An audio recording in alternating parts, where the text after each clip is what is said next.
भेगमा रहेको माथिल्लो क्षेत्र र तल्लो सुगम भेगलाई जोड्ने रणनीतिक सडक पूर्वाधार विकास र विस्तारलाई उच्च प्राथमिकता दिइनेछ। निर्माणाधीन अवस्थामा रहेका अपुरा बहुवर्षीय योजनाहरू समयमै सम्पन्न गर्न प्राथमिकताका साथ आवश्यक बजेट व्यवस्था मिलाइनेछ।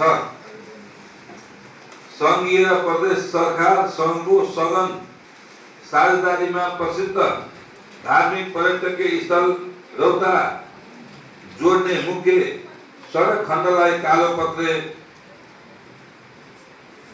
गरिनेछ। सङ्घीय सरकारको राष्ट्रिय गौरवको आयोजनासँग सहकार्य गर्दै तिरुगा रिङ रोड चक्रपथ निर्माण कार्यलाई गति दिइनेछ। निजी क्षेत्र र नगरको लागत साझेदारीमा आधुनिक बलुवा बस पार्क र व्यवस्थित कृषि उपज कम्प्लेक्स निर्माण कार्य अगाडि बढाइनेछ। निर्मित पूर्वाधार संरचनाहरूको आयु बढाउन सघन प्राविधिक अनुदान गरी नियमित तथा आवधिक मर्मत सम्हारको दिगो व्यवस्थापन मिलाइनेछ। नगरका मुख्य बजार क्षेत्र तथा शहरी र ग्रामीण सडकहरूमा उज्यालो नगर कार्यक्रम अन्तर्गत सेन्सरमा आधारित स्मार्ट स्ट्रिट लाइट, हाईमाक्स लाइट विस्तार एवं सडक बत्तीको थप सुधार गरिनेछ। नगरको मुख्य केन्द्रमा रहेको गाइघाट बजारको सौन्दर्यकरण, फुटपाथ व्यवस्थापन र हरियाली प्रवर्धन कार्यक्रमलाई प्राथमिकताका साथ अगाडि बढाइनेछ। रुपियाँ 10 लाख भन्दा बढी लागत अनुमान भएका समान प्रकृतिका योजनाहरूलाई टुक्राउने प्रवृत्तिको अन्त्य गरी प्याकेजिङ मार्फत एकीकृत रूपमा कानुन बमोजिम बोधपत्र प्रक्रियाबाट कार्यान्वयन गरिनेछ। यसरी कार्यान्वयन गर्दा बचत हुने रकमलाई समयमै खर्च गर्न सोही आयोजनाहरूमा थप कार्य गर्ने गरी उपभोक्ता समिति मार्फत सञ्चालन गर्ने कानुनी व्यवस्था मिलाइनेछ। आर्थिक वर्ष 83-84 मा सञ्चालन हुने योजनाहरू मध्ये तोकिएको समय र गुणस्तरमा उत्कृष्ट कार्य गर्ने निर्माण व्यवसायी, टोल विकास संस्था तथा उपभोक्ता समितिहरूलाई नगरसभा मार्फत विशेष सम्मान गरिनेछ।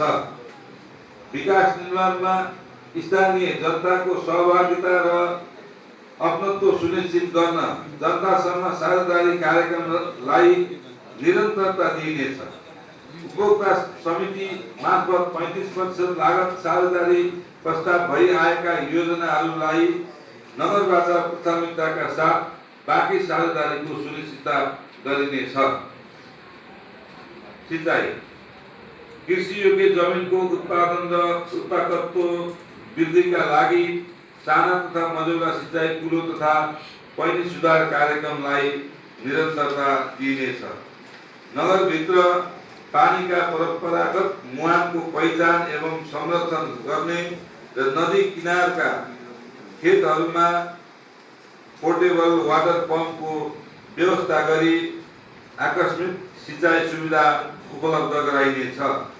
डिप बोर्डिङ मार्फत खेतीयोग्य जमिनमा 12 महिना सिँचाइ उत्पन्न गराउन कृषि विद्युतीकरणलाई प्राथमिकताका साथ कार्यान्वयनमा ल्याइनेछ। यसका लागि नेपाल विद्युत प्राधिकरणसँग आवश्यक समन्वय र सहकार्य गरिनेछ।